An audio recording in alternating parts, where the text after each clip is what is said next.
Hello friend, कैसे हैं आप लोग। स्वागत है आपका हमारे चैनल जीके बॉम में। अभी हम लोग कार्य चैप्टर पढ़ रहे थे। वर्क का कुछ क्वेश्चन हमने किया था। अब आगे उसी क्वेश्चन के पैटर्न के फलस्वरूप हम लोग आगे का क्वेश्चन डील करेंगे। तो वीडियो को स्टार्ट करने से पहले मैं आपको बता देना चाहता हूँ, जो मैंने पहले भी बताया था, कि इसमें बस दो ही फॉर्मूला का यूज होगा और हम लोग उसी दो ही फॉर्मूला से खेलेंगे। मतलब खेलने का मतलब है कि उसका यूज करेंगे। पढ़ाई का क्लास है तो खेल थोड़े ना होगा यार। तो देखिए, दो फॉर्मूला क्या था। वर्क बराबर हम बताए थे एफ इंटू एस, है ना। एफ से क्या था, फोर्स मतलब बल, और एस से था दूरी मतलब विस्थापन। सिंपल हम बताए थे कि कोई भी चीज़ है, मान लीजिए कोई बॉक्स है, यहाँ हम एफ बल लगाते हैं, मतलब बल लगाते हैं, तो यहाँ से यहाँ तक आ जाता है ना। बल लगाएंगे तो आगे जाएगा ही। तो यहाँ से एस दूरी है। इसी दोनों का जो गुणनफल है, जो मल्टीप्लीकेशन है, उसे हम लोग कार्य कहते हैं। मतलब बल लगाएं और ये भाग गया दूर, बल लगाएं और ये भाग गया दूर। ठीक है। अभी थोड़ा कंसेप्ट बता दे रहे हैं, ऐसे बताए हैं लेकिन फिर बता दे रहे हैं ताकि रिवाइज हो जाए। अच्छा, इसमें एक और कंसेप्ट था कि इसके कभी कभी कॉस थीटा भी आएगा। अगर हम लोग बल लगाएं और एक थीटा डिग्री एंगल से उड़ रहा है, मान लीजिए यहाँ से कोई, जैसे मान लीजिए ये फुटबॉल है, फुटबॉल में कोई किक मारा और ये 30 डिग्री एंगल से उड़ रहा है। ठीक है, 30 डिग्री एंगल से 2 मीटर गया, तो बल कितना था, मान लीजिए 2 न्यूटन का बल है। एस डिस्टेंस कितना है, 30 मीटर, और थीटा कितना है, मान लीजिए 30 डिग्री। तो W equal to F S और W equal to F S cos theta. इस कॉन्सेप्ट को याद रखिएगा। इस कॉन्सेप्ट में एक और चीज़ है कि W equal to F S cos theta है। तो देखिए, कोई भी चीज़ अगर सीधा खड़ा रहेगा, अगर अपना जो परपेंडिकुलर उसे 90 डिग्री बनाएगा, तो कॉस का वैल्यू क्या हो जाएगा यहाँ पे 90, और कॉस 90 बराबर कितना होता है, 0। इसका मतलब डब्ल्यू बराबर 0 हो जाएगा। अर्थात कोई भी चीज़ अगर अपना जो सरफेस है उसे लंबवत होगा तो 90 डिग्री होगा, तो वो 0 हो जाएगा। इसका एग्जाम्पल हम जैसे बताते हैं।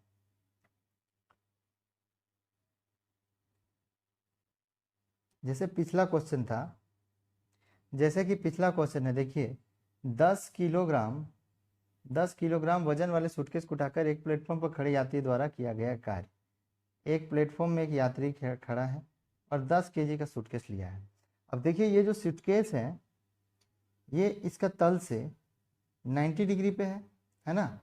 तो इसका फॉर्मूला, कार्य का फॉर्मूला होगा W equal to F S cos theta. ठीक है। अब एफ एस तो छोड़िए, जो भी है, अब कोस थीटा की जगह कोस 90 होगा, और कोस 90 का वैल्यू 0 है।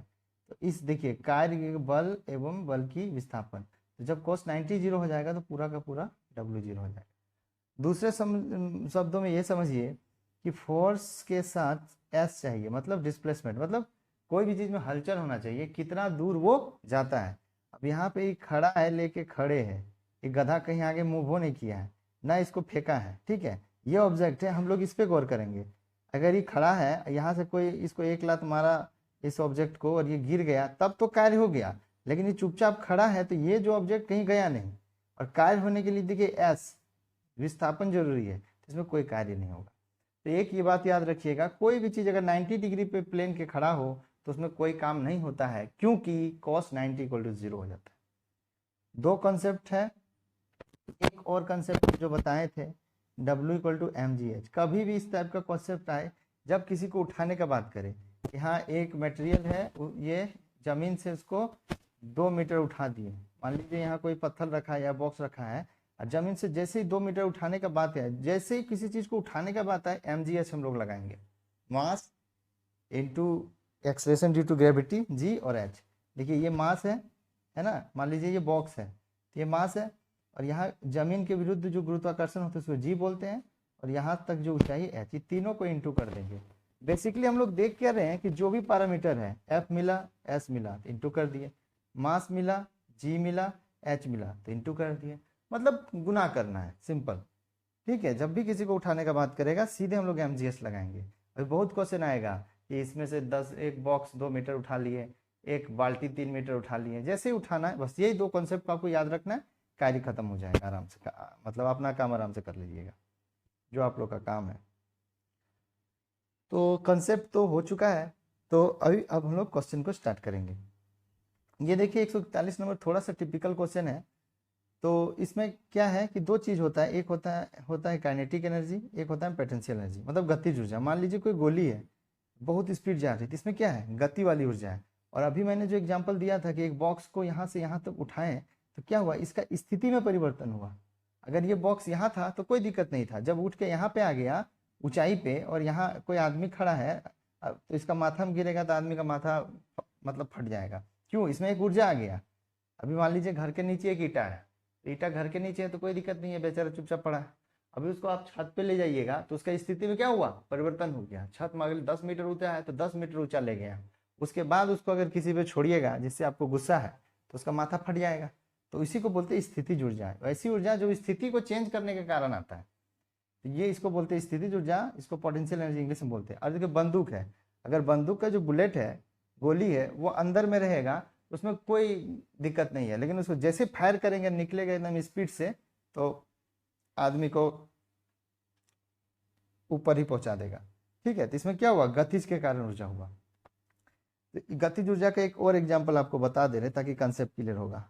मान लीजिए आपका कोई दोस्त है, चुपचाप खड़ा है और आप यहाँ पे हैं, ठीक है, तो चुपचाप मिलिएगा, कोई दिक्कत नहीं। लेकिन ये अगर दौड़ते दौड़ते आए और आपको मारे टक्कर, तो आप एकदम फेंका जाइएगा, एकदम है ना, मेढक की तरफ फेंका जाइएगा। तो इसको गतिज ऊर्जा बोलते हैं। अभी आपका दोस्त में ऊर्जा नहीं था जब तक शांत था, लेकिन दौड़ के आया तो आप फेंका गए। ठीक है, इसको गतिज ऊर्जा बोलते हैं, मतलब गति के कारण जो वस्तु में ऊर्जा आ जाती है।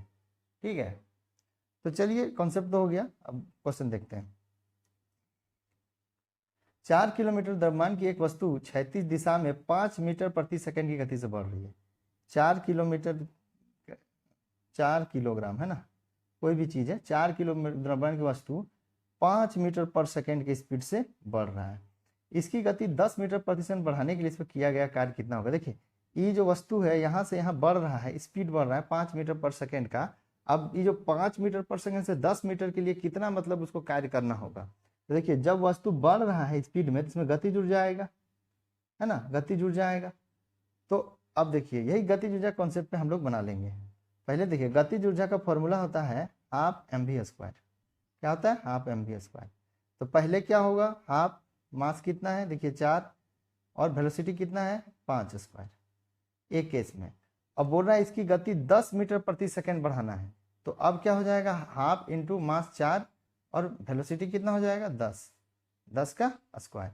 ये दोनों को जब हम घटा देंगे तब आ जाएगा हमारा 150 जूल। ठीक है, पहले देखिए यहाँ पे घटाया गया है, कॉमन ले लिया है, हाफ इंटू 4 इंटू 10 का स्क्वायर माइनस 5 का स्क्वायर। तो ये दोनों को ऐसे आप सिंपल घटा लीजिए, या फिर यहाँ पे क्या किया है 1/2, यहाँ 4 यहाँ भी है, तो 1/2 इंटू 4 को कॉमन ले लिया है, और यहाँ से 10 स्क्वायर माइनस 5 स्क्वायर। तो किसी तरह आप घटा लीजिए, आपका 150 जूल आ जाएगा। तो इसमें कॉन्सेप्ट यही समझना था कि वस्तु जा रहा है तो उसमें क्या है, गतिज ऊर्जा। गतिज ऊर्जा का फॉर्मूला क्या होता है, हाफ mv², m से मास और v से वेलोसिटी। नेक्स्ट क्वेश्चन है,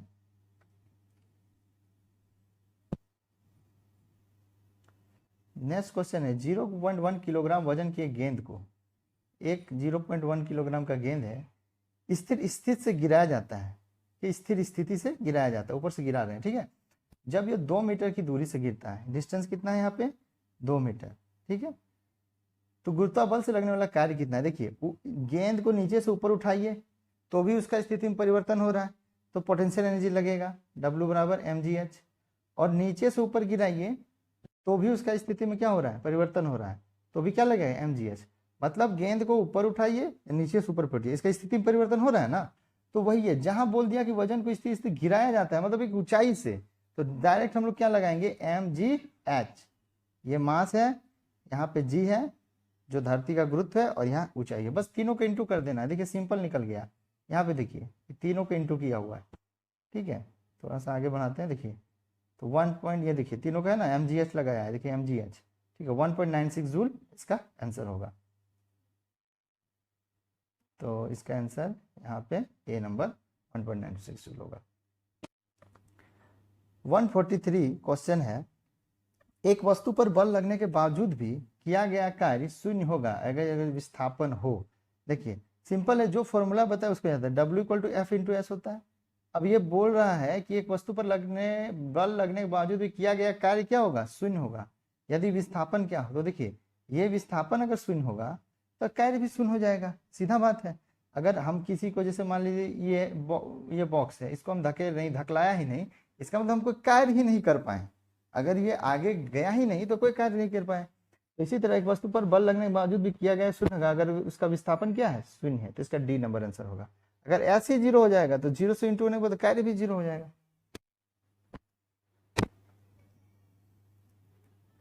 144 नंबर क्वेश्चन है,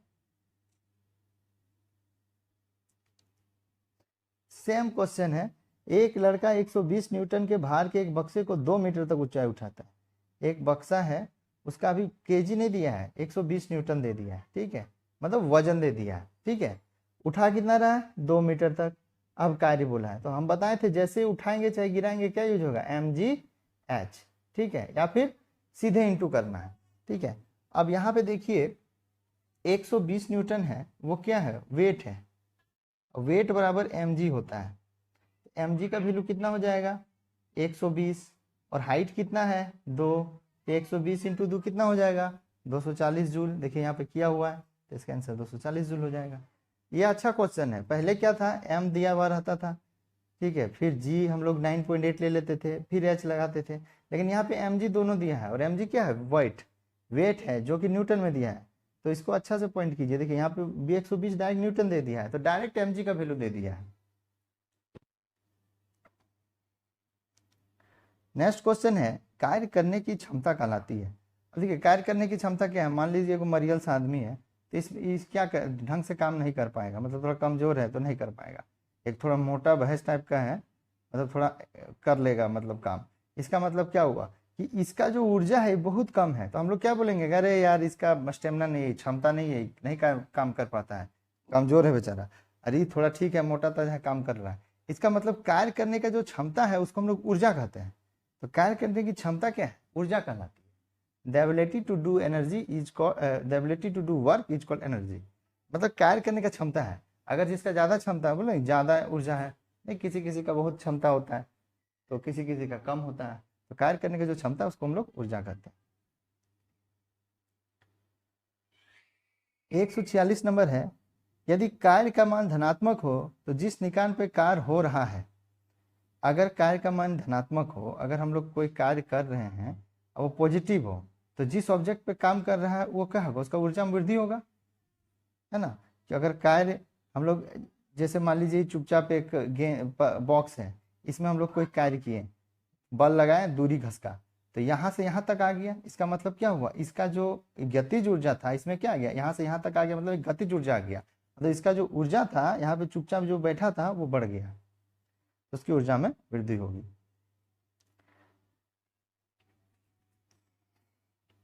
क्वेश्चन है, निम्नलिखित में से किसमें कोई कार्य नहीं किया जाता है। पहला है, कपिल अपने कंधे पर 10 किलोमीटर भार लेकर खड़ा है। कपिल बेचारा क्या किया, कंधा पे 10 किलोमीटर भार लिया। अब हम बताए थे ये जो भार है W=F×S होता है, ठीक है, एस मैंने विस्थापन, अभी भार कहीं गया नहीं गया, ये गधा यहीं लेके खड़ा है और जमीन से क्या है 90 डिग्री पे है। बेचारा भले पसीना पसीना हो रहा है, लेकिन इसको पैसा अगर फिजिक्स का कोई आदमी रहेगा नहीं देगा। फिजिक्स का आदमी क्या चाहिए, बल लगना चाहिए और एस डिस्टेंस तय होना चाहिए। अगर आप फुटबॉल में किक मारते हैं, फुटबॉल में किक मारे और अगर फुटबॉल नहीं मूव किया, इसका मतलब आप कोई काम नहीं किए हैं। फिजिक्स में गति जरूरी है, मतलब वर्क में गति जरूरी है। तो कपिल अपने कंधे पर 10 किलोग्राम क्या 1000 किलोग्राम लेके बैठ जाए, वो कोई काम नहीं करेगा, ठीक है। तो यही आंसर इसका होगा कि इसमें कोई कार्य किया नहीं जाता है, कपिल अपने कंधे पर 10 किलोग्राम लेके चलता है। अब देखिए सचिन 4 किलोमीटर चल रहा है, 4 किलोमीटर चल रहा है ना, उसका ऊर्जा जो स्थिति है वो अलग चेंज हो रहा है, 4 किलोमीटर आगे चल रहा है, पैदल चल रहा है, तो गति ऊर्जा भी है। एक कुली किसी बस से किसी कार तक वजन ले जाता है। देखिए बस से कार तक ले जा रहा है वजन, बस से ढो के कार तक, तो गति हुआ, तो विस्थापन हुआ। तो इसमें भी अरुण मैदान पे क्रिकेट खेलता है तो मारेगा छक्का चौका, उसमें भी काम होगा। लेकिन कपिल जो गधा है वो 10 किलोमीटर भार लेके खड़ा है, एकदम चुपचाप खड़े है, तो फिजिक्स के अनुसार 90 डिग्री पे खड़ा है और उसका जो भार है वो कहीं मूव नहीं किया, इसलिए उसको 1 रुपया नहीं देंगे, कोई काम नहीं होगा, ठीक है।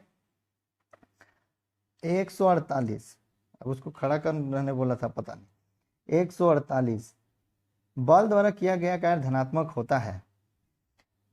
अब देखिए बल को भी करते हैं, ये पॉजिटिव कब होगा, जब हम लोग फोर्स इनटू विस्थापन जो है बल की दिशा में, जैसे देखिए यहाँ पे हम लोग बल लगाएं, ये बॉक्स इधर चल गया, तो जिधर बल का दिशा है उधर ही चल गया, तो कार्य क्या हुआ, पॉजिटिव। अब मान लीजिए बॉक्स पे हम लोग बल लगाए, उछल के मेरा ही माथा में लग गया चोट, तो कार्य क्या हुआ, नेगेटिव हो गया। अब बल तो इधर लगाए थे कि भाई तुम इधर जाओ, लेकिन ये उछल के हमरे मार दिया, यहाँ पे माथा उतना फूट गया, तो नेगेटिव हो गया। तो बल द्वारा किया गया धनात्मक तब होगा जब बल के दिशा में जो कार्य करेंगे उसी दिशा में वो जाएगा, जैसे इधर लगाए तो इधर गया, ठीक है, जैसे इसको इधर ठेले तो इधर चल गया, तब पॉजिटिव हो गया। अब इसको इधर ठेले, ये उचक के हम ही पास आ गया, पैर तोड़ दिया, तो फिर दिक्कत है, तो ये नेगेटिव हो जाएगा, इधर नेगेटिव। तो बल द्वारा किया गया कार्य धनात्मक होता है जब विस्थापन बल की दिशा में होता है।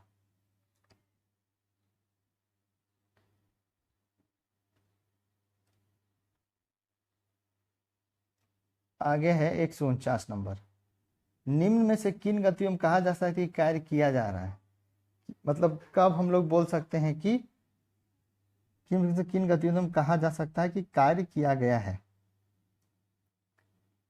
देखिए इसका 4 ऑप्शन है, चारों ऑप्शन को हम लोग अभी सोचेंगे तो पता आराम से चल जाएगा। देखिए इसमें कौन कौन सा कैरेक्टर आया। हर्ष बैठ के आराम से पुस्तक पढ़ रहा है, पहला क्या है, हर्ष पुस्तक पढ़ रहा है, तो हम बताए थे F×S विस्थापन जरूरी है, ठीक है। देखिए यहाँ पे हर्ष पुस्तक पढ़ रहा है, तो पुस्तक अपना चुपचाप घरे बैठ के पढ़ रहा है, आगे पीछे ना मूवमेंट नहीं ले रहा है, तो हर्ष कोई काम नहीं कर रहा है। दूसरा है पिंकी समतल स्तर सड़क पर अपने सिर पर पुस्तक रखकर चल रही है, पिंकी पुस्तक रख के चल रही है, मतलब गति की है थोड़ा, ठीक है, तो इसमें गति जुड़ जाएगा और काम भी हुआ, F×S। अच्छा सूती कुर्सी पर बैठी है, तो चुपचाप बैठी है, कोई काम नहीं, बोले बैठे बैठे थक जाओ, लेकिन कोई मूवमेंट हुआ, कोई गति हुआ नहीं, कोई गति नहीं होगा, कोई कार्य नहीं होगा, सीधा है, नो मोशन, हिंदी में बताते हैं, नो गति नो कार्य, फिजिक्स का रूल है, कोई गति नहीं कोई कार्य नहीं, तुम बैठे बैठे कुछ कर लो। अब देखिए खुशी घर के दीवार को धक्का दे रही है, परंतु ऐसा करने में सफल है, दीवार को खुशी एक तो कमजोर है, लड़की है, बड़का दीवार को धक्का देगी, तो जैसे दीवार को धक्का दे रही है, अब दीवार घसकिए नहीं रहा है, तो झूठ के ना धक्का दे रही है, तो बोले थे गति नहीं होगा तो कार्य नहीं होगा, गति नहीं होगा तो कार्य नहीं होगा, गति नहीं होगा तो कार्य नहीं होगा, याद रख लेना। तो इसमें जो है ये थोड़ा ठीक है कि पिंकी जो है, पिंकी ठीक है, ये कायम की है, इसको पैसा वैसा मिलेगा फिजिक्स की तरफ से, कि पिंकी समतल स्थल पर अपने सिर पर पुस्तक रखकर चल रही है, ठीक है, पुस्तक रख के चल रही है, थोड़ा डिस्टेंस तय की है, गति की है, तो ये कार्य की है। 150 नंबर क्वेश्चन है, कार्य शून्य होने की स्थिति में विस्थापन और लगाए जाने बल बीच कोण कितना होता है। तो W = हम लोग क्या जानते हैं, F/S cos θ, और हम आपको रटा दिए हैं कि जब भी कोई चीज 90 पे हो तो कार्य क्या होगा, शून्य होगा, तो इसका 90 आंसर होगा। ऐसे ऐसे आप फॉर्मूला से अगर देखिएगा तो यहाँ पे देखिए F×S, अब वर्क को कार्य बोल रहा है कि शून्य होना चाहिए, तो इसमें cos θ का वैल्यू cos 90 रहेगा तब ना होगा, ठीक है। तो वही क्वेश्चन है कि कार्य शून्य होने की स्थिति में विस्थापन और बल के बीच, हम बताए थे कि ये गधा जैसा मान लो कोई भी माथा पे कुछ रख के खड़ा है, तो 90 डिग्री पे खड़ा है, ठीक है, तो ये जो कार्य कर रहा है, ठीक है, और विस्थापन के बीच जो कोण है 90 है, 90 रहेगा तो कोई वो काम नहीं होगा। अब एक कूली आ गया है, एक कूली 100 मीटर की दूरी तक 500 न्यूटन का भार उठाता है, उसके द्वारा किया गया कार्य = F×S होता है, ठीक है। 500 न्यूटन का भार, एक कूली 100 मीटर की दूरी तक 500 मीटर का भार उठाता है, तो इसका द्वारा आपको माने कार्य को निकालना है कि कितना कार्य हुआ। इसमें देखिए कूली क्या कर रहा है, 500 न्यूटन का भार जो है, 500 न्यूटन का भार 100 मीटर तक उठाया है, ठीक है, लेकिन माथा पे उठाया है तो एकदम 90 डिग्री जमीन से बना है, इसमें भी कोई कार्य नहीं होगा। देखिए कूली 500 न्यूटन का भार उठाकर 100 मीटर चलता है, उसके द्वारा किया गया कार्य शून्य, क्योंकि बल एवं विस्थापन के बीच कोण क्या है, 90 डिग्री है। तो इस तरह इतना क्वेश्चन हम लोग कर लिए हैं, और नेक्स्ट वीडियो में हम लोग और आगे करेंगे। तो वीडियो को लाइक कर दीजिए और अपने दोस्तों में शेयर कर दीजिए, और चैनल को जरूर से एकदम याद से सब्सक्राइब कर लीजिए। Thank you. और आगे पार्ट्स में आपको धीरे धीरे वर्क का और भी जो फिजिक्स का जितना भी डाउट है सब क्लियर धीरे धीरे मैं करने की कोशिश करूँगा।